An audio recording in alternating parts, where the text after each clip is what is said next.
Je n'aurais jamais dû décrocher ce téléphone. La pluie tambourinait contre les vitres de mon appartement ce soir-là, un rythme hypnotique qui m'empêchait de dormir. Il était presque minuit quand mon téléphone a vibré sur la table de nuit. Un numéro inconnu. J'ai hésité, le pouce suspendu au-dessus de l'écran lumineux, avant de répondre. Silence. Puis cette voix. Basse, tremblante, presque inaudible. Promets que tu ne diras rien, à mon mari. Mon cœur s'est arrêté. Je connaissais cette voix. Celle qui me saluait poliment dans l'ascenseur. Celle qui riait avec élégance lors des dîners de copropriété. Celle d'Elena Marchand, la femme de mon voisin du 5e. Elena, la perfection incarnée. Cheveux noirs cascadant sur des épaules toujours impeccablement vêtues. Regard sombre et insondable. Un parfum qui traînait dans les couloirs longtemps après son passage, quelque chose entre la vanille et le danger. Elle a raccroché avant que je puisse répondre. Je suis resté là, dans le noir, le téléphone brûlant dans ma main, essayant de comprendre ce qui venait de se passer. Pourquoi moi? Nous n'avions jamais échangé plus que des banalités. Quelques sourires polis. Des hochements de tête devant les boîtes aux lettres. Le lendemain matin, j'ai croisé son mari dans le hall. Thomas Marchand. Chirurgien réputé, cheveux grisonnants parfaitement coiffés, costume 3 pièces même un samedi. Il m'a salué avec cette cordialité distante des gens habitués à être admirés. Ses yeux bleus me scrutaient avec une intensité qui m'a mise mal à l'aise. Bien dormi, mademoiselle Ferreira? Sa voix était velours et glace à la fois. Oui, merci. Mon mensonge sonnait creux même à mes propres oreilles. J'ai remarqué la montre à son poignet. Une Patek Philippe qui coûtait probablement plus que mon loyer annuel. Tout chez lui respirait le contrôle, le pouvoir, l'argent. Ma femme vous apprécie beaucoup, vous savez. Il a souri, mais ses yeux restaient froids. Calculateur. C'est réciproque. Nouveau mensonge. Je connaissais à peine Elena. Mais quelque chose dans ce regard me disait que Thomas Marchand était le genre d'homme qu'on ne contrarie pas. L'ascenseur est arrivé. Il m'a fait signe d'entrer en premier, gentleman parfait. Mais quand les portes se sont refermées, l'espace confiné est devenu oppressant. Son parfum envahissait l'air, boisé et masculin. Je sentais son regard sur ma nuque. Si jamais ma femme avait besoin de quoi que ce soit, n'hésitez pas à nous solliciter. Le message était clair sous le vernis de politesse. Il savait, ou il soupçonnait quelque chose. Mais quoi exactement? Ce soir-là, nouveau message. Cette fois écrit. 22 heures, parking souterrain. Niveau -2. Seul. Mon estomac s'est noué. Chaque fibre de mon être me hurlait de ne pas y aller. De bloquer ce numéro. De faire comme si rien ne s'était passé. Mais la curiosité est un poison lent et délicieux. Et quelque chose dans cette situation m'attirait malgré moi, comme un papillon vers une flamme qui va le consumeur. Le parking souterrain de notre immeuble était un labyrinthe de béton et d'ombre. Les néons clignotants créaient des zones de lumière malade et de ténèbres épaisses. Mes pas résonnaient sur le sol humide. L'odeur d'huile de moteur et de moisissure me prenait à la gorge. Je l'ai vue près de sa voiture. Une BMW noire, aussi élégante et mystérieuse qu'elle. Elena portait un trench beige serré à la taille, des talons qui claquaient sur le béton. Même dans ce lieu sordide, elle était magnifique. Mais son visage racontait une autre histoire. Cerne sous les yeux. Main tremblante. Rouge à lèvres légèrement bavées. Tu es venu. Sa voix était différente de celle au téléphone. Plus grave. Presque masculine dans son urgence. Que se passe-t-il, Elena? Elle a regardé autour d'elle, paranoïaque, avant de s'approcher. Trop proche. Je pouvais sentir son parfum, plus fort que d'habitude, comme si elle en avait aspergé pour masquer quelque chose d'autre. Une odeur de peur, peut-être. J'ai besoin que tu gardes quelque chose pour moi. Elle a sorti une enveloppe Kraft de son sac. Épaisse, lourde, scellée avec du ruban adhésif rouge. Je ne peux pas la garder chez moi. Thomas fouille partout. Il surveille tout. Mon téléphone, mes emails, mes déplacements. Je n'ai plus rien qui m'appartienne vraiment. Ses yeux brillaient. De larmes ou de folie, impossible à dire. Qu'est-ce qu'il y a dedans? Ne l'ouvre pas. Surtout, ne l'ouvre pas. Garde-la juste. Quelques jours.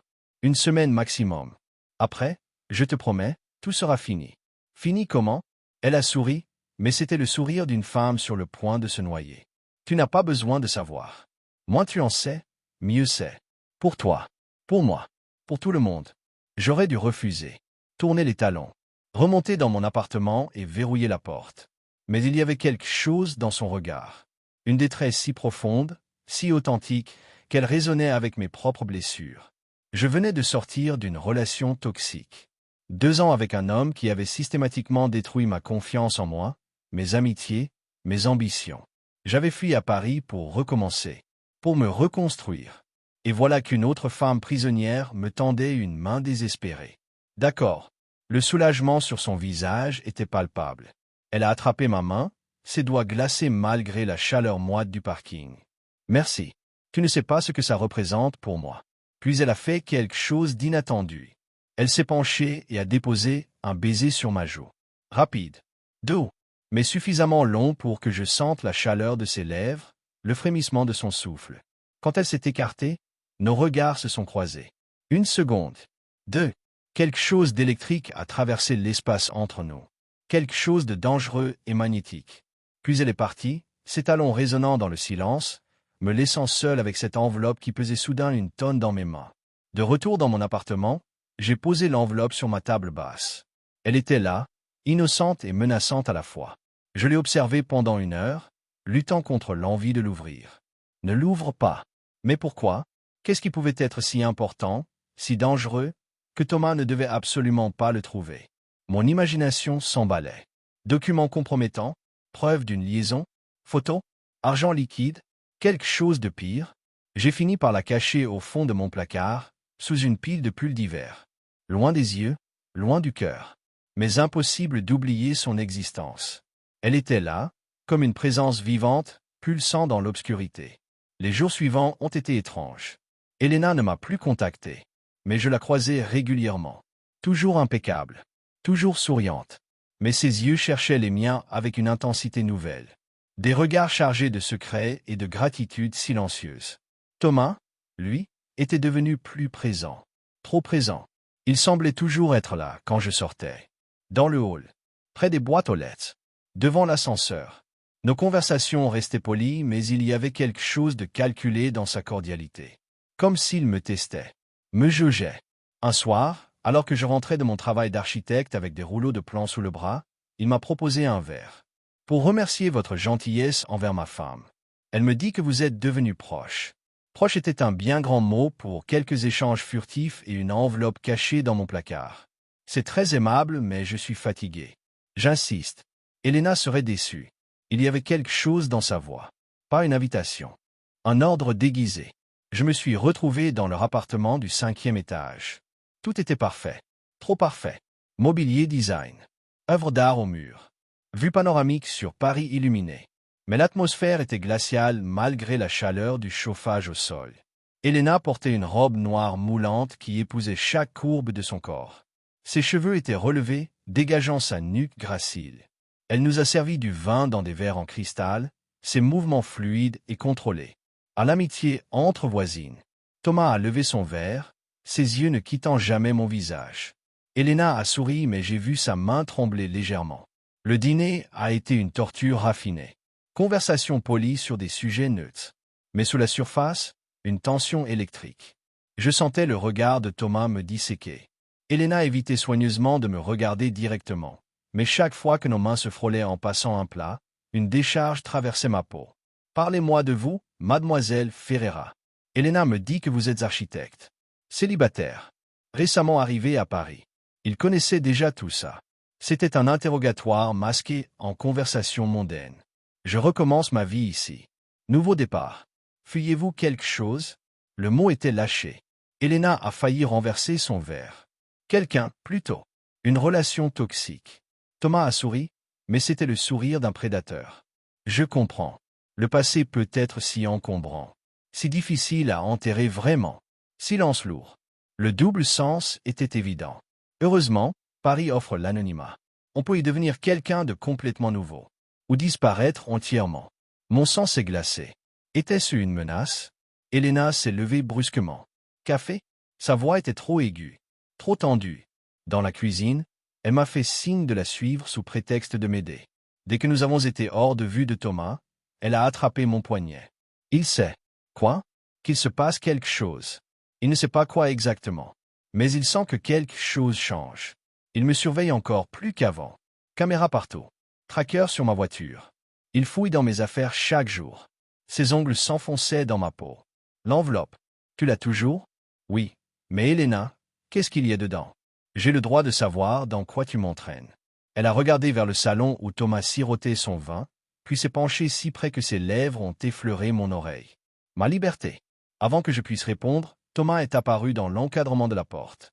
Grand, imposant, ses yeux allant d'Elena à moi avec une froideur calculatrice. Tout va bien, mes chéris? Le possessif était intentionnel, territorial. Parfaitement bien, mon amour. Elena s'était recomposé un visage serein en une fraction de seconde. Actrice accomplie. Le reste de la soirée s'est déroulé dans une atmosphère de plus en plus tendue. Chaque mot semblait chargé de sous-entendus. Chaque silence hurlait des secrets. Quand je suis parti, Thomas m'a raccompagné jusqu'à la porte. Sa main s'est posée sur le bas de mon dos, contact apparemment innocent mais qui m'a fait frissonner. Prenez soin de vous, mademoiselle Ferreira. Paris peut être dangereux pour une femme seule. Surtout quand on se mêle de choses qui ne nous concernent pas. Message reçu 5 sur 5. Cette nuit-là, impossible de dormir. L'enveloppe semblait brûler à travers les portes du placard. Je me suis levé à 3 heures du matin, tremblante, et je l'ai sortie. Mes mains tremblaient en arrachant le ruban adhésif. À l'intérieur, des documents, des dizaines de pages, relevés bancaires, contrats, photos, et quelque chose qui m'a glacé le sang. Des preuves. Preuves que Thomas Marchand, chirurgien respecté, philanthrope admiré, était impliqué dans un réseau de détournement de fonds d'une association caritative qu'il présidait. Des millions, disparaissant dans des comptes offshore. Des factures falsifiées. Des signatures contrefaites. Et au milieu de tout ça, un contrat de mariage. Celui d'Elena et Thomas. J'ai lu les clauses. En cas de divorce, Elena ne recevrait rien si elle était reconnue coupable d'infidélité. Mais si elle prouvait une faute grave de Thomas, elle recevrait la moitié de ses biens. Tout prenait sens. Elena collectait des preuves. Elle préparait sa sortie. Et elle m'avait choisi, moi, l'inconnu, la voisine invisible, pour garder son assurance-vie. Mais pourquoi moi? La réponse est venue quelques jours plus tard, sous la forme d'un nouvel appel nocturne. Tu as ouvert l'enveloppe. Ce n'était pas une question. Oui, bien. Alors maintenant tu comprends. Et maintenant, il faut que je te dise la vérité. La vraie vérité. Sa voix était différente. Plus dure. Plus déterminée. Thomas ne me surveille pas par jalousie. Il me surveille parce qu'il sait que je sais. Et s'il trouve ces documents avant que je les utilise, je disparaîtrai. Comme les autres. Les autres? Sa première femme. Morte dans un accident de voiture suspect. Sa maîtresse d'île il y a 3 ans. Retrouvée au fond de la Seine. Overdose, officiellement. Mais Thomas sait comment maquiller un meurtre en accident. C'est un chirurgien après tout. Il connaît le corps humain mieux que personne. Mon cœur cognait dans ma poitrine. Elena, va à la police. Tu crois que je n'ai pas essayé? Thomas a des connexions partout. Police, justice, médias. Il est intouchable. La seule façon de m'en sortir, c'est de l'exposer publiquement. Tout d'un coup. Tellement fort qu'il ne pourra pas étouffer le scandale. Et comment? J'ai contacté un journaliste d'investigation. Il attend juste les documents. Mais je ne peux pas les lui donner directement. Thomas me suit partout. C'est toi qui dois le faire. Quoi? Non, je ne vais pas. S'il te plaît. Sa voix s'est brisée. Et pour la première fois, j'ai entendu la peur vraie. Brute. Animal. Je n'ai personne d'autre. Ma famille ne me croit pas. Mes amis pensent que je suis paranoïaque. Thomas a passé des années à m'isoler, à me faire passer pour fragile, instable. Tu es ma seule chance. Ma seule alliée. Pourquoi moi, Elena? Vraiment pourquoi? Silence. Long. Pesant. Parce que tu me regardes comme si j'étais humaine. Pas un trophée. Pas une possession. Pas une folle. Juste une femme qui a besoin d'aide. Et quelque chose dans ma poitrine s'est brisé. C'est à ce moment précis que j'ai entendu frapper à ma porte. Les coups résonnaient dans le silence de la nuit comme des battements de cœur affolés. 3 coups. Net. Autoritaire. J'ai regardé l'heure sur mon téléphone. 3h27 du matin. Elena était toujours en ligne, sa respiration haletante dans mon oreille. Quelqu'un frappe chez toi. Sa voix tremblait. Oui. N'ouvre pas. Surtout n'ouvre pas. Mais les coups ont repris. Plus insistants. Plus violents. Je me suis approché de la porte sur la pointe des pieds, le cœur battant si fort que j'avais l'impression qu'on pouvait l'entendre de l'extérieur. J'ai regardé par l'œilleton. Thomas. Debout dans le couloir, impeccable malgré l'heure tardive. Costume sombre. Cravate parfaitement nouée. Mais ses yeux. Mon Dieu, ses yeux. Froids comme la mort elle-même. C'est lui. J'ai chuchoté dans le téléphone. Ne dis rien. Raccroche. Cache les documents. Et quoi qu'il arrive, ne lui montre pas que tu as peur. Les prédateurs sentent la peur. Elle a raccroché. J'ai fourré l'enveloppe sous les coussins du canapé avant d'ouvrir la porte, laissant la chaîne de sécurité en place. Dérisoire protection contre un homme comme Thomas Marchand. Docteur Marchand. Il est 3 heures du matin. Ma voix était étonnamment stable. Je sais. Pardonnez-moi de vous déranger à une heure si tardive. Mais j'ai entendu des bruits étranges venant de votre appartement. Je voulais m'assurer que tout allait bien. Mensonge. Les murs de cet immeuble ancien étaient épais comme des bunkers. Tout va bien. J'avais juste renversé quelque chose. Il a souri. Ce sourire qui ne montait jamais jusqu'à ses yeux. Puis-je entrer? Juste pour vérifier. En tant que médecin, je me sentirais plus tranquille de m'assurer que vous n'êtes pas blessé. C'est vraiment pas nécessaire. Sa main s'est posée sur la porte. Pas de pression. Juste là. Une menace silencieuse. J'insiste. Le ton était devenu glacial. Plus de façade de politesse. J'ai enlevé la chaîne. Erreur monumentale, mais refuser aurait été encore plus suspect. Il est entré, et soudain mon appartement m'a semblé minuscule. Il emplissait l'espace de sa présence, de son parfum boisé et épicé, de son autorité naturelle. Ses yeux ont balayé la pièce. Méthodiquement, comme un scanner. Ils se sont arrêtés sur le canapé où l'enveloppe était cachée sous les coussins. Un coin dépassait. À peine. Quelques millimètres de craft beige. Mon sang s'est glacé. Charmant, votre appartement. Plus petit que le nôtre, évidemment, mais vous avez su créer une atmosphère intime. Il s'est approché du canapé. Chaque pas résonnait comme un glas. Vous étiez en train de lire? Il a désigné le livre ouvert sur la table basse. Un thriller psychologique, ironiquement. Oui, l'insomnie. Moi aussi je souffre d'insomnie. Trop de pensées, trop de préoccupations. On passe sa vie à construire quelque chose de beau, de respectable, et il suffit d'une personne mal intentionnée pour tout détruire. Il s'est assis sur le canapé, exactement là où l'enveloppe était cachée. Mon cœur a cessé de battre. Vous savez ce que je trouve fascinant chez les gens, mademoiselle Ferreira? Leur capacité à se croire invisibles.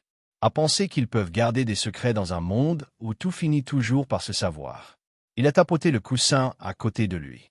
Invitation qui ressemblait à un ordre. Asseyez-vous. Parlons franchement. Je suis resté debout. De quoi voulez-vous parler exactement?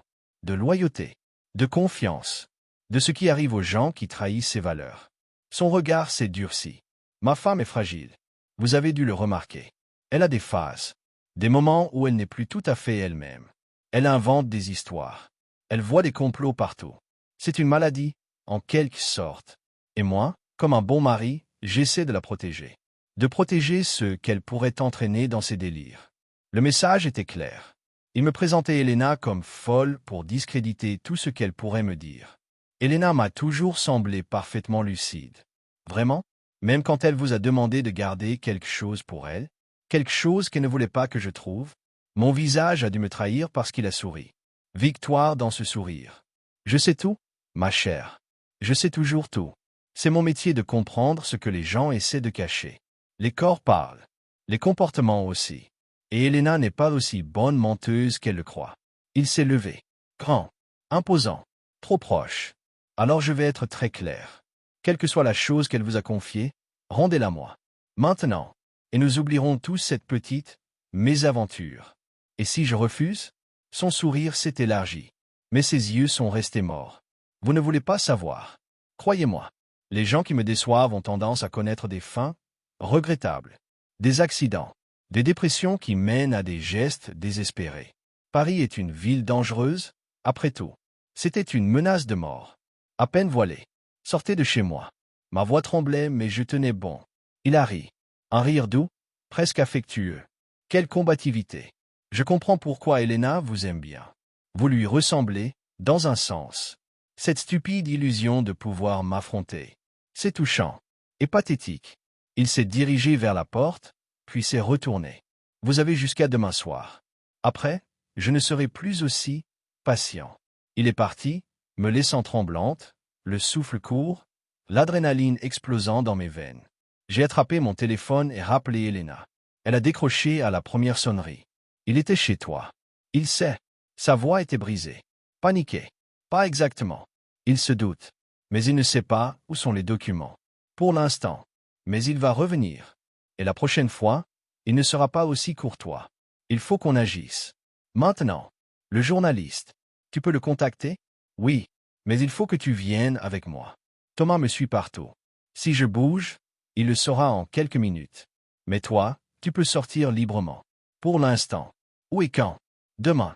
Midi, café de Flore. Le journaliste s'appelle Maxime Rousseau. Il sera à la table du fond.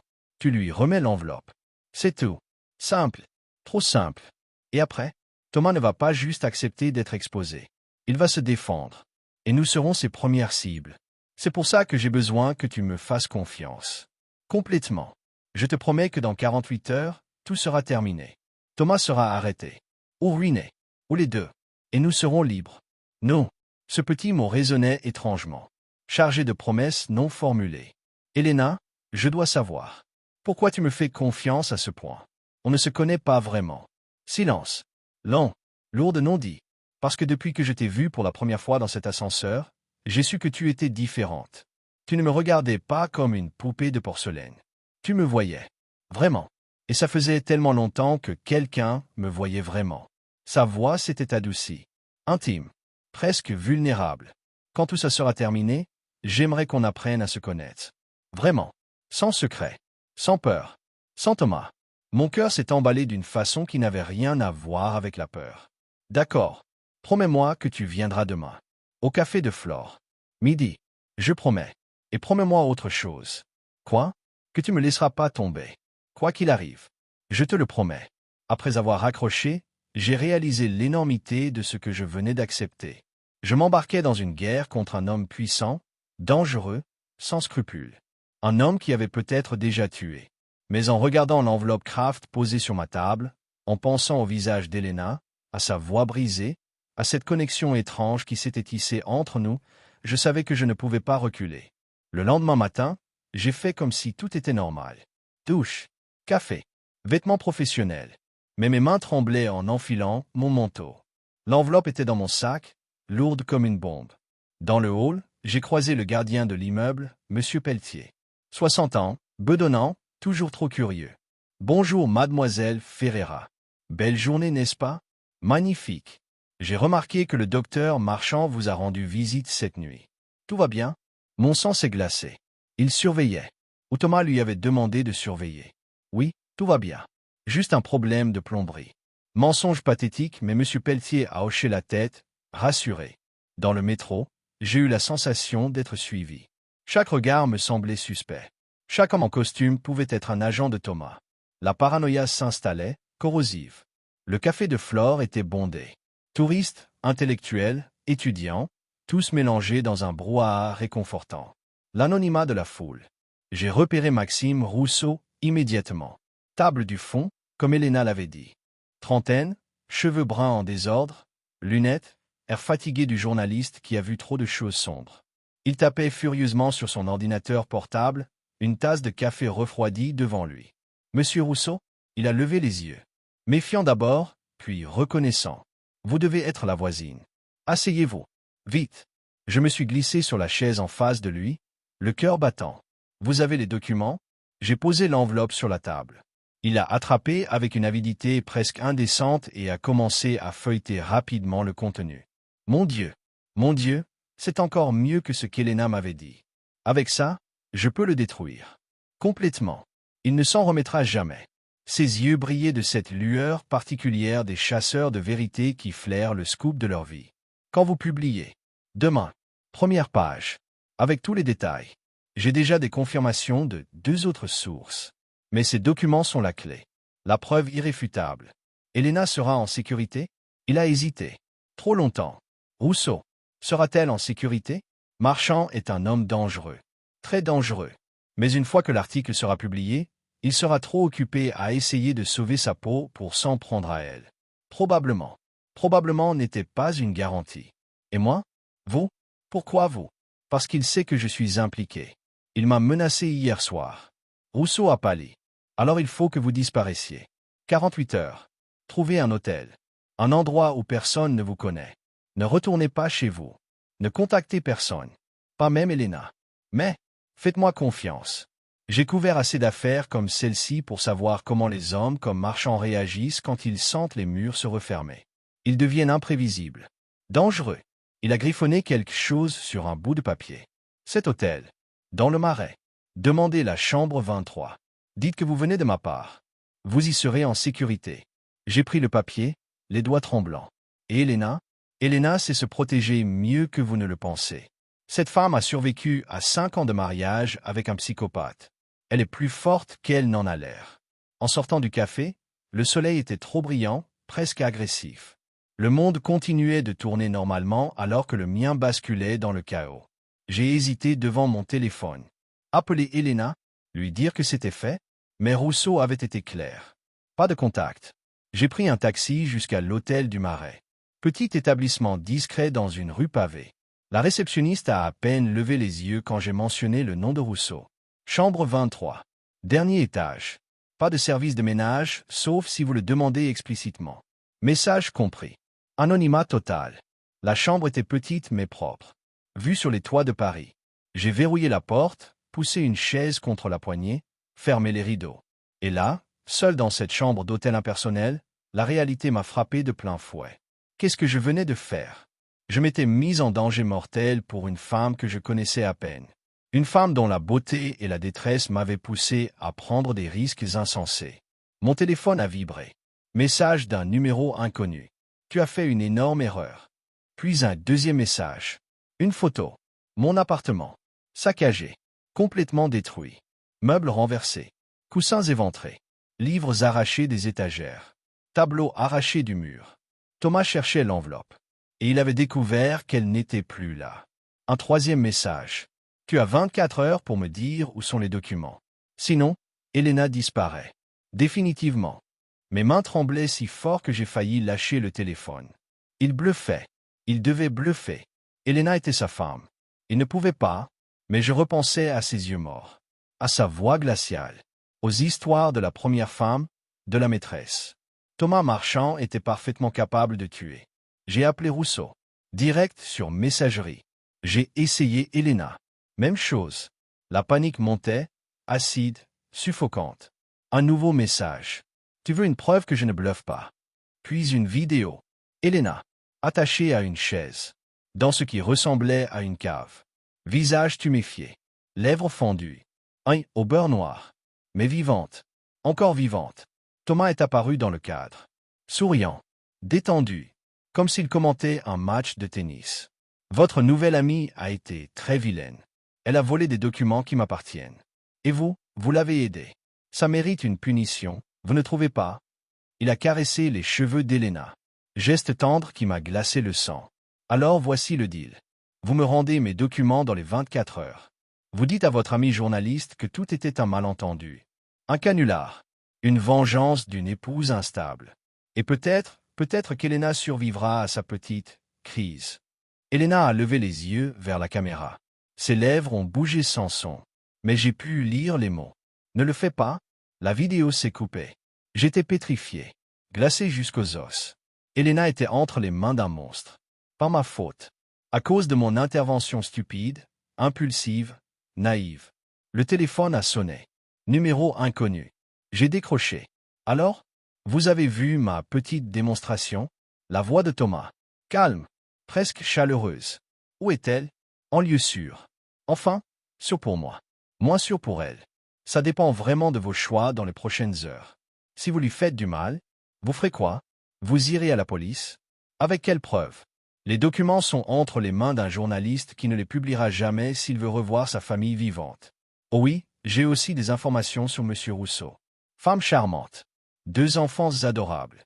Ce serait dommage qu'il leur arrive quelque chose. Vous êtes un monstre. Je suis un homme qui protège ce qui lui appartient. Elena m'appartient. Ces documents m'appartiennent. Et vous, mademoiselle Ferreira, vous avez fait l'erreur de vous mettre entre moi et ce qui est à moi. Sa voix est devenue coupante comme une lame. Voici ce qui va se passer. Vous allez appeler Rousseau. Vous allez lui dire que toute cette histoire était une erreur. Que les documents sont des faux. Que Elena est une mythomane qui a tout inventé. Il détruira l'article. Et vous disparaîtrez de nos vies. Pour toujours. Et si je refuse? Elena meurt. Lentement. Douloureusement. Et vous aussi, éventuellement. Mais Elena d'abord. Pour que vous puissiez vivre avec ça. Silence. Mon cerveau tournait à pleine vitesse, cherchant une sortie, une solution. N'importe quoi. Prouvez-moi qu'elle est vivante. Maintenant. Bruit de pas. Puis la voix d'Elena, faible, brisée. Ne fais rien. Laisse-le me tuer.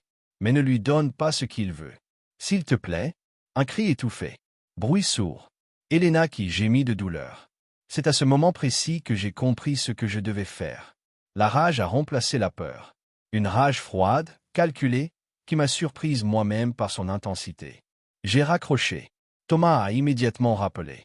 J'ai laissé sonner. 1 fois, 2 fois, 10 fois, puis j'ai éteint le téléphone.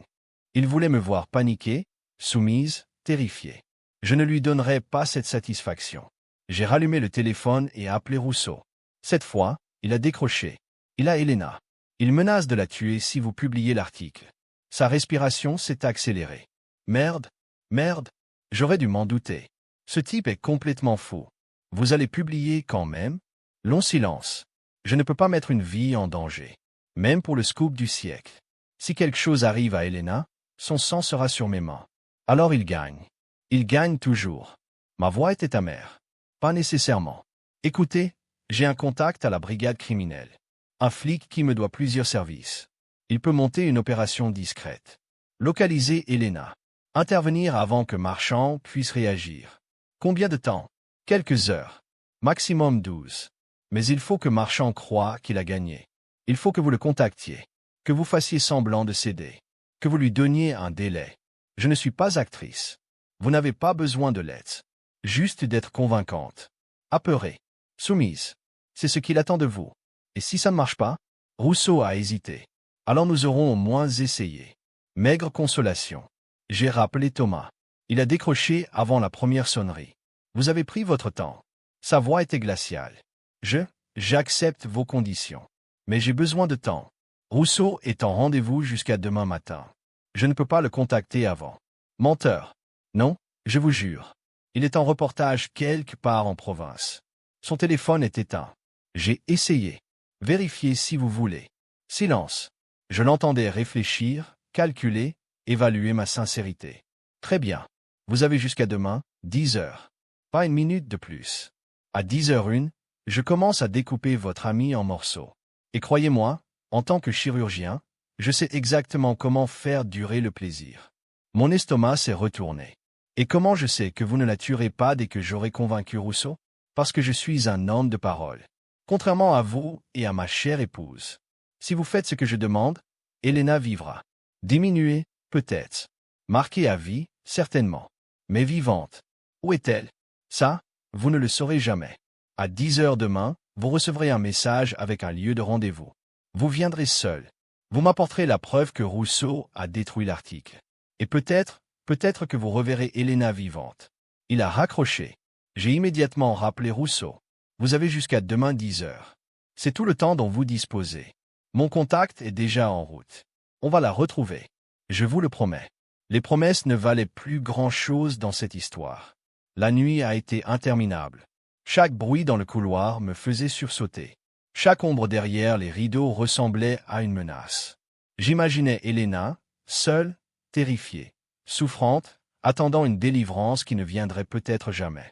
J'ai pensé à notre première vraie rencontre dans ce parking souterrain, à la chaleur de ses lèvres sur ma joue, à l'électricité qui avait parcouru ma peau, à cette connexion inexplicable entre deux étrangères. Était-ce de l'amitié, de la compassion, ou quelque chose de plus profond, de plus dangereux? Je n'avais pas le luxe d'y réfléchir maintenant. À 5 heures du matin, Rousseau a appelé. On l'a localisé. Ancienne clinique désaffectée dans le 19e. Marchand la possède via une de ses sociétés écrans. Mon contact organise une intervention pour 8 heures. 2 heures avant la deadline. Je veux être là. C'est hors de question. Trop dangereux. Elle est là à cause de moi. Je dois y être. Écoutez, même si vous veniez, vous resteriez dans une voiture à 2 rues de là. Vous ne verriez rien. Vous ne pourriez rien faire. Laissez les professionnels gérer ça. Mais j'entendais dans sa voix qu'il comprenait. Qu'il aurait fait la même chose à ma place. Soyez au métro Butte-Chaumont à 7h30. J'enverrai quelqu'un vous chercher. J'ai passé l'heure suivante à me préparer. Douche brûlante pour chasser les frissons. Vêtements sombres, pratiques. Cheveux attachés. Aucun maquillage. J'avais l'impression de me préparer pour une guerre. Le trajet en métro m'a semblé irréel. Les gens allaient travailler, lisaient leurs journaux, écoutaient de la musique, vivaient leur vie ordinaire. Alors que moi, je me dirigeais vers une intervention policière pour sauver une femme des mains de son mari psychopathe. Un homme en civil m'attendait à la sortie du métro. Trentaine, carrure de rugbyman, regard dur. Rousseau m'envoie. Venez. Pas de présentation. Pas de politesse. Nous avons marché jusqu'à une rue adjacente où était garée une Renault banalisée. À l'intérieur, Rousseau et un autre homme plus âgé, cheveux gris, visage marqué. Commissaire Lavigne. C'est vous qui avez mis le feu aux poudres? Sa voix était rauque de fumeur.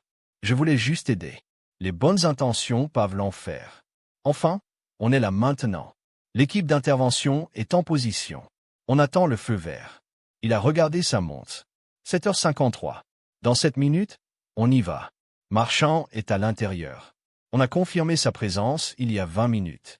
Il n'est pas seul. Au moins 2 hommes avec lui. Probablement armés. Mon cœur s'est emballé. Et Elena, on ne sait pas son état exact. Mais elle est vivante. On a capté des sons. Des voix. Elle répondait aux questions. La radio a grésillé. Équipe Alpha en position. Équipe Bravo prête. Attendons les ordres. Lavigne a saisi le micro. On attend encore 3 minutes. Quand je donne le signal, vous entrez. Rapide et silencieux. On veut Marchand vivant si possible. Mais si ça tourne mal, la priorité c'est l'otage. Les 3 minutes les plus longues de ma vie. Top. On y va. Même depuis la voiture, j'entendais les bruits. Porte défoncée. Cris. Ordre hurlé. Puis un coup de feu. Mon sang s'est glacé. Puis 2 autres. La radio crépitait de codes incompréhensibles. Lavigne écoutait, visage fermé. Situation. A-t-il demandé. Silence insoutenable. Puis une voix. Otage sécurisé. Je répète, otage sécurisé. Elle est vivante. Blessée mais stable. Le soulagement m'a submergé si violemment que j'ai éclaté en sanglots. Rousseau a posé une main sur mon épaule. Et Marchand a demandé Lavigne. Neutralisé. Un des hommes a ouvert le feu. On a riposté. Marchand a pris une balle dans l'épaule. Il est conscient. Menotté. Il demande son avocat. Évidemment. Lavigne a souri, amer. Emmenez-le. Et appelez une ambulance pour l'otage. Il s'est tourné vers moi. Vous voulez la voir? Plus que tout. Allons-y. Mais préparez-vous. Ça ne sera pas joli. La clinique désaffectée ressemblait à un décor de film d'horreur. Murs décrépits. Fenêtres brisées. Odeur de moisissure et de sang. Des policiers en tenue d'intervention étaient partout. Armes baissées maintenant, mais vigilants. Dans une salle au fond, j'ai vu Thomas. Assis par terre, dos contre le mur, mains menottées dans le dos, épaules ensanglantées. Mais même dans cette position, il gardait cette arrogance naturelle. Il m'a vu et a souri. Vous avez gagné cette manche. Mais ce n'est qu'une bataille. La guerre est loin d'être terminée. Ses avocats allaient effectivement rendre tout ça compliqué. Elena était dans une autre pièce, allongée sur une civière de fortune. 2 ambulanciers s'occupaient d'elle. Visage tuméfié, lèvres fendues, poignet gauche bizarrement tordu, probablement cassé, mais vivante, consciente. Ses yeux ont trouvé les miens. Et malgré la douleur, malgré l'épuisement, elle a souri. « Tu es venu. » Sa voix était à peine un murmure. Je me suis agenouillé à côté d'elle. J'ai pris sa main valide. Ses doigts étaient glacés. Évidemment que je suis venu. Je t'avais promis de ne pas te laisser tomber. Une larme a coulé sur sa joue. Je l'ai essuyée doucement. Je suis désolé. Désolé de t'avoir entraîné dans tout ça. Désolé d'avoir mis ta vie en danger. C'était égoïste et stupide. Chut. Tu m'as sauvé aussi. Tu m'as rappelé qu'on pouvait se battre. Qu'on ne devait pas accepter d'être une victime pour toujours. Les ambulanciers ont commencé à la préparer pour le transport. On va à l'hôpital, madame. Vous avez probablement plusieurs fractures et une commotion. Il faut faire des examens.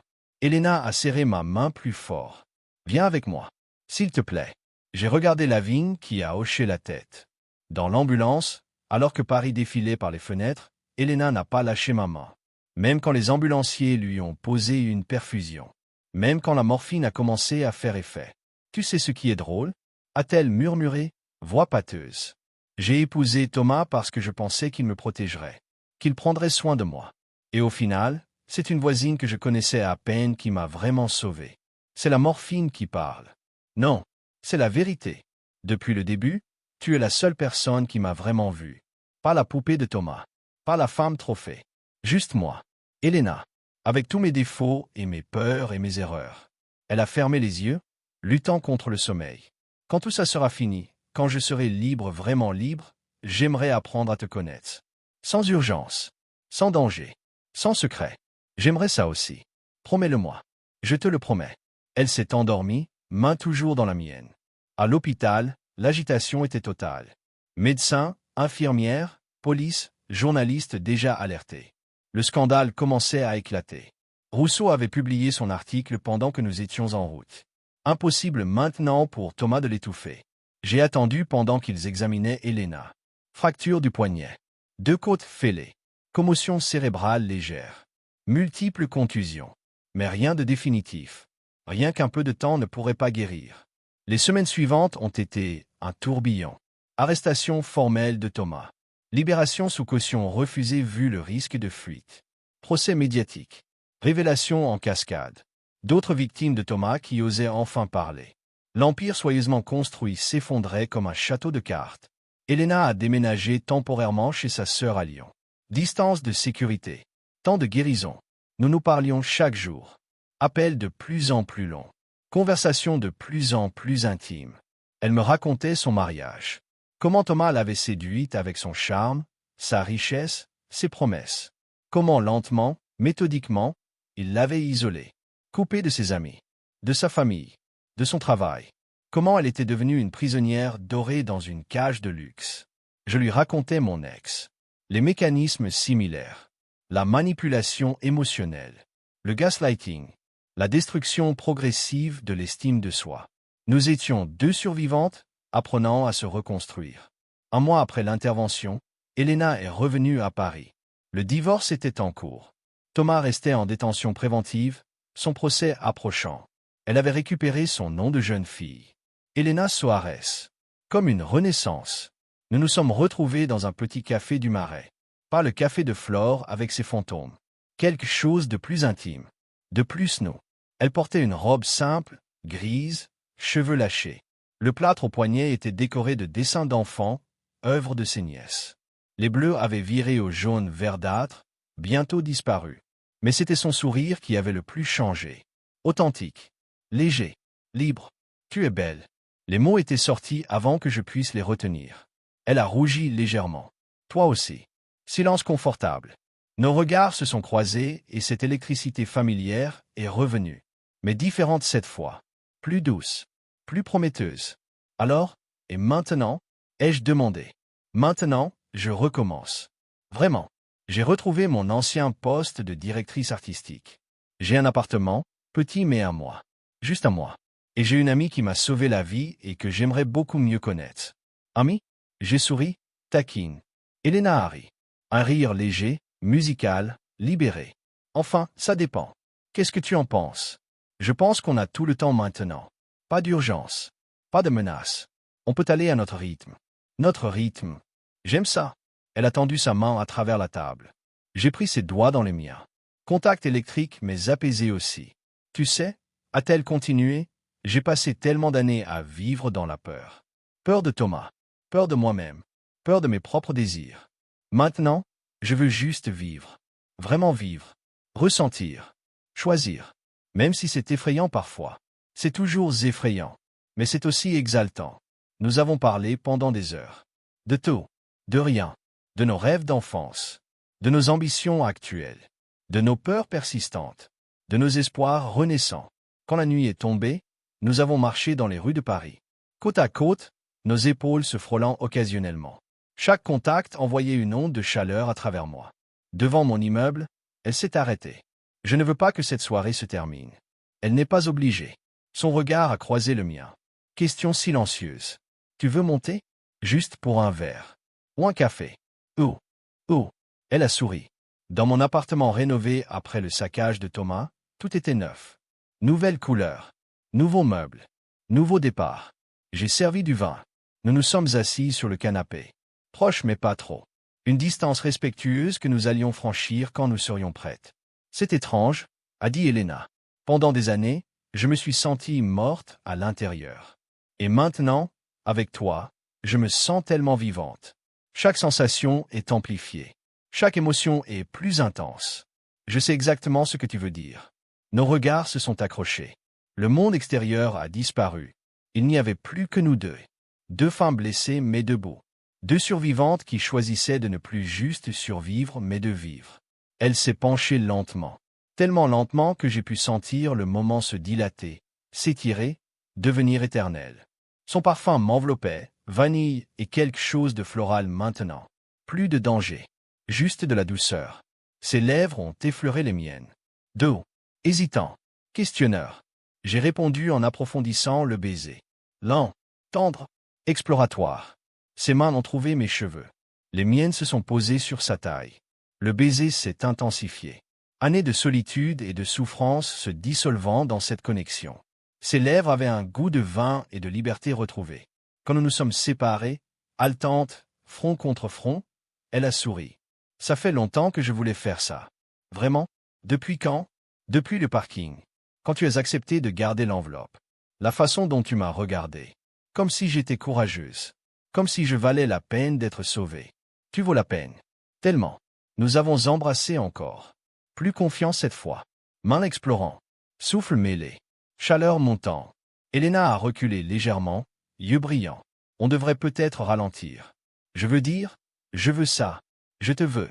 Mais je veux aussi qu'on fasse bien les choses. Pas dans l'urgence. Pas parce qu'on a survécu à quelque chose de traumatisant. Mais parce qu'on le choisit vraiment. Tu as raison. Même si mon corps hurlait le contraire. Mais ça ne veut pas dire que je vais partir maintenant. Elle a souri, malicieuse. Reste. On peut juste être ensemble. Parler. Ou ne pas parler. Juste exister dans le même espace. Elle s'est blottie contre moi. Tête sur mon épaule. Main sur mon cœur. J'ai passé mes doigts dans ses cheveux. Nous sommes restés comme ça pendant des heures. Parlant parfois. Silencieuses souvent. Simplement heureuses d'être là. Ensemble. En sécurité. Libre. À un moment, elle s'est endormie. Respiration régulière. Visage détendu. Paisible. Je l'ai regardée. Cette femme magnifique et brisée et forte qui avait fait irruption dans ma vie de la façon la plus dramatique possible. Et j'ai su, avec une certitude absolue, que ce n'était que le début. Mais l'histoire n'était pas tout à fait terminée. 3 mois plus tard, le procès de Thomas Marchand faisait la une de tous les journaux. J'étais assise dans la salle d'audience bondée, Elena à mes côtés. Nos mains étaient entrelacées, cachées entre nos cuisses, lien secret dans ce théâtre public. Thomas était méconnaissable. Le costume impeccable avait été remplacé par une tenue de détenu.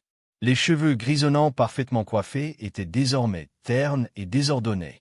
Mais ses yeux n'avaient rien perdu de leur froideur calculatrice. Quand son regard a croisé le nôtre, il a souri. Ce sourire qui m'avait glacé le sang la première fois. Mais aujourd'hui, il n'avait plus aucun pouvoir sur nous. Elena a serré ma main plus fort. Les témoignages se sont succédés. Détournement de fonds, fraude fiscale, séquestration, violence conjugale, et les révélations les plus choquantes, la réouverture des enquêtes sur la mort de sa première femme et de son ancienne maîtresse. Les preuves s'accumulaient, accablantes. Quand ce fut le tour d'Elena de témoigner, je sentis son corps entier se raidir. Elle se leva, gracieuse malgré la peur, et marcha vers la barre. Madame Soares, commença l'avocat de l'accusation. Pouvez-vous nous raconter votre vie avec Thomas Marchand? Elena prit une longue inspiration. Sa voix, d'abord tremblante, devint de plus en plus assurée. Au début, c'était un conte de fées. Il était charmant, attentionné, généreux. Il m'offrait le monde. Mais lentement, jour après jour, ce monde est devenu une cage. Il contrôlait mes sorties, mes amitiés, mes vêtements, mes pensées. Chaque décision devait être approuvée par lui. Chaque geste surveillé. Elle marqua une pause, les yeux brillants. Et quand j'ai commencé à découvrir ses activités illégales, quand j'ai compris que l'homme que j'avais épousé était un criminel, il est devenu violent. Physiquement d'abord, puis psychologiquement. Il me disait que personne ne me croirait, que j'étais folle, que si j'essayais de partir, je disparaîtrais comme les autres. Objection, cria l'avocat de Thomas. Spéculation et diffamation. Rejeté, répondit le juge. Continuez, Madame Soares. Elena me regarda. Nos yeux se croisèrent et je vis passer entre nous toute la force que nous nous étions mutuellement donnée. Un jour, j'ai décidé que je préférais mourir en essayant de m'échapper plutôt que de continuer à vivre comme une morte vivante. Alors j'ai commencé à collecter des preuves. Et j'ai demandé de l'aide à la seule personne en qui j'avais encore confiance. Elle me sourit. Cette personne a risqué sa vie pour moi. Une étrangère qui n'avait aucune raison de m'aider. Et grâce à elle, je suis ici aujourd'hui. Vivante, libre, prête à témoigner. Le témoignage dura 2 heures. Chaque détail était dévastateur. L'avocat de Thomas tenta bien de la déstabiliser, de la faire passer pour une menteuse, une mythomane, une épouse vengeresse. Mais Elena tint bon. Chaque attaque se brisait contre son calme, nouvellement trouvé. Quand elle revint s'asseoir à côté de moi, elle tremblait. Je passai mon bras autour de ses épaules, peu importe qui nous regardait. « C'est fini » murmurai-je. « Tu as été incroyable. Grâce à toi. » Le verdict tomba 3 jours plus tard. Coupable sur tous les chefs d'accusation. 25 ans de prison ferme. Confiscation de tous ses biens. Interdiction d'exercer la médecine. Thomas n'a pas bronché à l'énoncé de la sentence. Mais quand on l'a emmené, menottes au poignet, il s'est retourné une dernière fois vers Elena. « Tu le paieras » articula-t-il silencieusement. Mais ses menaces étaient vides maintenant. Un fantôme qui perdait son pouvoir de hanter. Ce soir-là, nous avons célébré. Rien d'extravagant. Juste Elena, moi, Rousseau et quelques amis proches dans un petit restaurant du quartier latin. À la liberté, proposa Rousseau en levant son verre. Et aux femmes courageuses qui refusent d'être des victimes. À la liberté, répétâmes-nous en chœur. Elena était rayonnante. Elle portait une robe bleue qui faisait ressortir ses yeux. Ses cheveux cascadaient librement sur ses épaules. Plus de plâtre au poignet. Plus de bleu. Plus de peur dans son regard. Juste de la vie. Pure et intense. Plus tard, alors que nous marchions le long de la Seine, Paris illuminé comme un tableau impressionniste, elle s'arrêta sur le pont des Arts. « J'ai quelque chose à te dire. » Son ton était sérieux. Mon cœur se serra. Après tout ce que nous avions traversé, une partie de moi craignait encore que tout s'effondre. Quoi? Ces 3 derniers mois avec toi ont été les plus beaux de ma vie. Et je sais que c'est rapide. Je sais qu'on devrait peut-être attendre. Mais j'ai passé trop d'années à attendre. À vivre dans la peur. À ne pas saisir ce que je voulais vraiment. Elle prit mes mains dans les siennes. Je t'aime. Je t'aime d'une façon que je ne savais même pas possible. Pas comme j'ai cru aimer Thomas. Pas comme une illusion ou une dépendance. Mais comme quelque chose de réel et profond et vrai. Mon cœur explosa de joie. Moi aussi je t'aime. Depuis ce moment dans le parking quand tu m'as embrassé sur la joue. Depuis chaque conversation nocturne. Depuis chaque regard partagé. Je t'aime. Elle m'attira contre elle et nous nous sommes embrassés. Longuement. Profondément. Des passants applaudirent. D'autres sifflèrent avec bienveillance. Mais nous étions dans notre bulle, imperméables au monde extérieur. Quand nous nous sommes séparés, haletantes, front contre front, elle murmura. « Viens vivre avec moi. Mon appartement est petit mais on peut chercher quelque chose ensemble. Construire quelque chose qui nous appartient. À nous deux. Sans fantômes. Sans passé toxique. Juste nous. Oui. 1000 fois oui. » Nous avons trouvé un appartement 2 semaines plus tard. Dernier étage d'un immeuble haussmannien dans le 11e arrondissement. 2 chambres, un balcon avec vue sur les toits, beaucoup de lumière. Parfait pour recommencer. Le déménagement fut joyeux. Elena avait peu de choses, ayant laissé presque tout derrière elle en quittant Thomas. Moi non plus je ne possédais pas grand-chose. Mais ensemble, nous avons créé un espace qui nous ressemblait. Mélange de nos 2 styles. De nos 2 histoires. Un soir, alors que nous débaillions les derniers cartons, Elena trouva quelque chose au fond d'une boîte. L'enveloppe Kraft. Celle qui avait tout déclenché.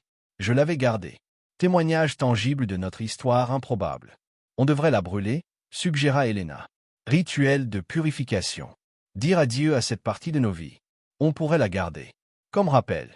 De notre force. De notre courage. De ce qu'on est capable de surmonter ensemble. Elle réfléchit puis sourit. Gardons-la. Mais cachée. Quelque part où on ne la verra pas tous les jours. Nous l'avons mise dans une boîte au fond d'un placard. Fermée mais pas oubliée. Comme notre passé. Présent mais ne nous définissant plus. Les mois passèrent. Nous nous installâmes dans une routine douce. Matin partagé avec du café trop fort. Soirée passée sur le balcon à regarder le soleil se coucher sur Paris. Week-end à explorer la ville comme des touristes. Nuit entrelacée dans notre lit, apprenant les contours de nos corps, les rythmes de nos désirs. Elena s'épanouissait dans son travail. Directrice artistique dans une agence réputée, elle retrouvait la créativité que Thomas avait étouffée pendant des années. Ses projets étaient audacieux, innovants, reconnus. Moi, je progressais dans mon cabinet d'architecture. J'avais même remporté un concours pour la rénovation d'un bâtiment historique. Ma confiance en moi, détruite par mon ex, se reconstruisait pierre par pierre.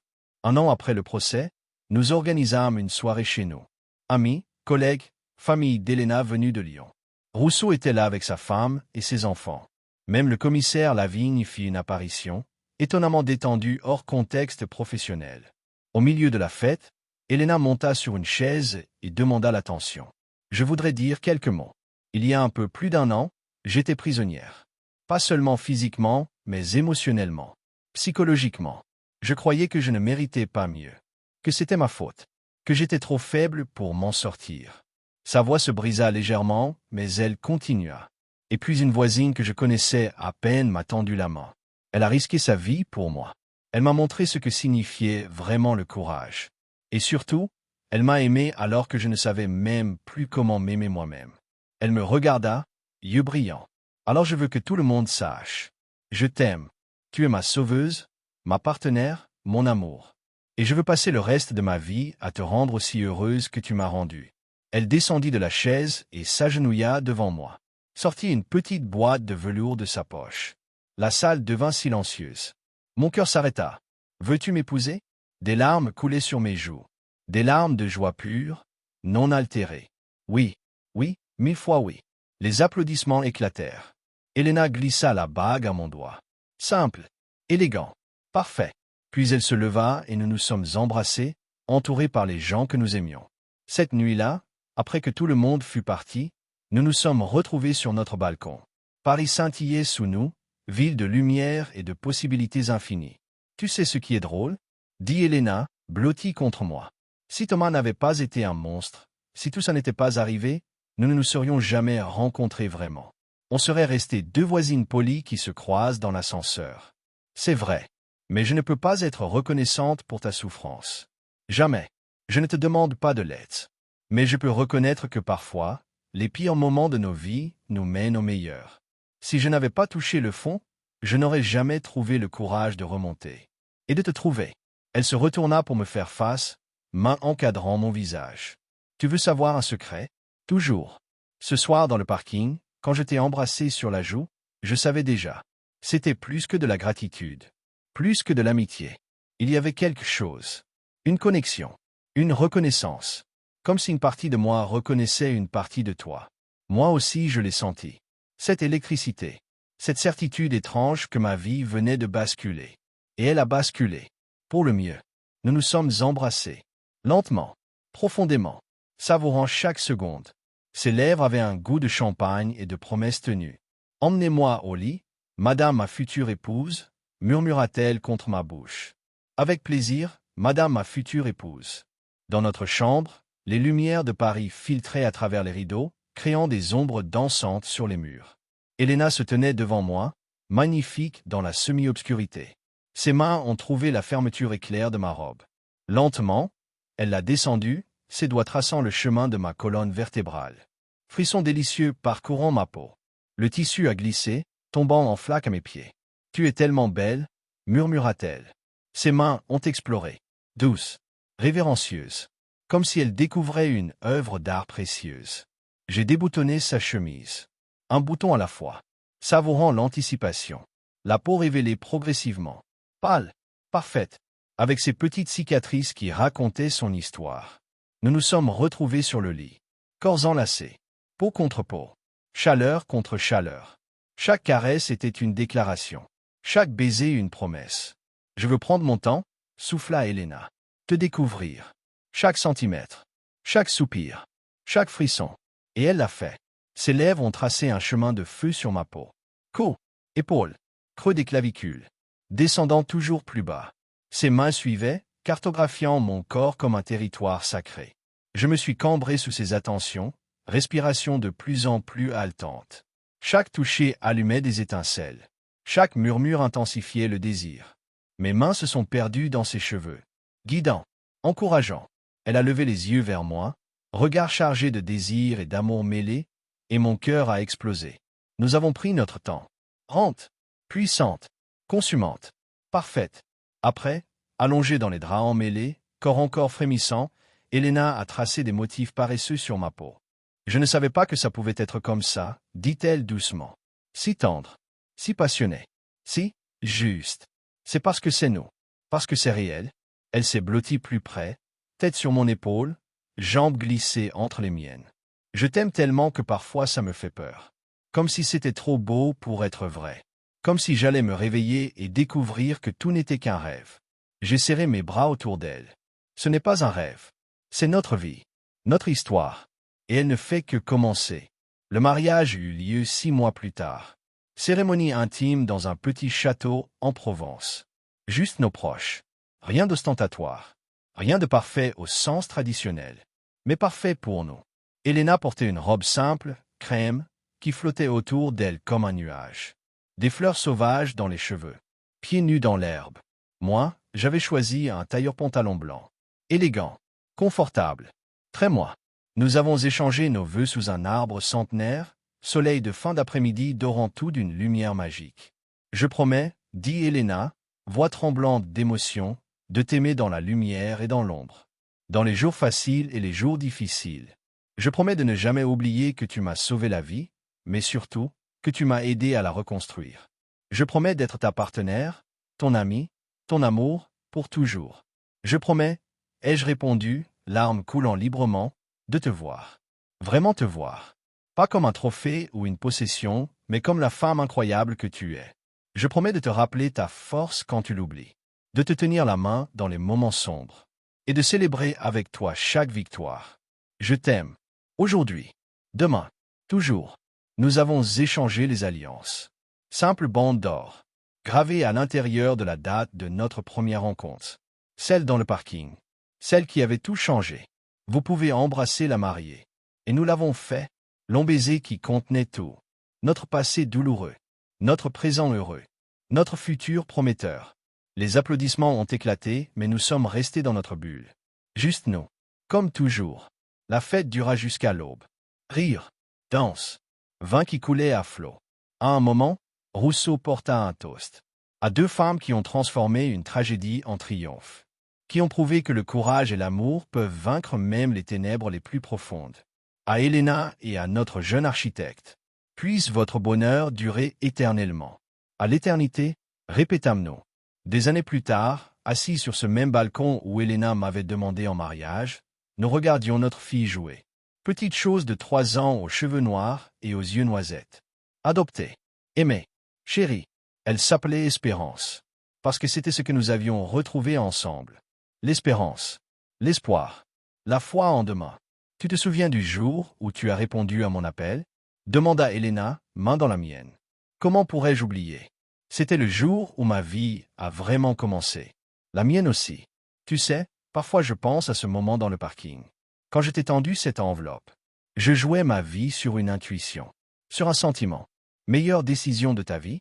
Elle se tourna vers moi, sourire illuminant son visage. Sans aucun doute. Tu es la meilleure décision de ma vie. Notre fille courut vers nous, riant, nous tendant une fleur qu'elle avait cueillie. Pour mes mamans. Nous l'avons serrée entre nous. Notre petite famille. Construite sur les ruines du passé. Forte, aimante, vraie. Et alors que le soleil se couchait sur Paris, peignant le ciel de rose et d'oranger, je réalisais que nous avions fait plus que survivre. Nous avions prospéré. Nous avions transformé la douleur en beauté. La peur en amour. Les ténèbres en lumière. L'enveloppe Kraft était toujours cachée au fond de notre placard. Témoignage de notre histoire. Mais elle ne nous définissait plus. Elle était juste un chapitre. Le chapitre où tout avait commencé. Maintenant, nous écrivions de nouveaux chapitres. Remplis de rire et de tendresse. De défis surmontés ensemble. De rêves partagés. De vies pleinement vécues. Elena posa sa tête sur mon épaule. Je t'aime, murmura-t-elle. Je t'aime aussi. Aujourd'hui. Demain. Toujours. Et dans la lumière dorée du crépuscule, entourée de tout ce que nous avions construit, nous savions que c'était vrai. Notre histoire avait commencé par un secret. Un appel nocturne. Une promesse dangereuse. Mais elle continuait par de l'amour, de la confiance, de la liberté. Et elle durerait pour toujours.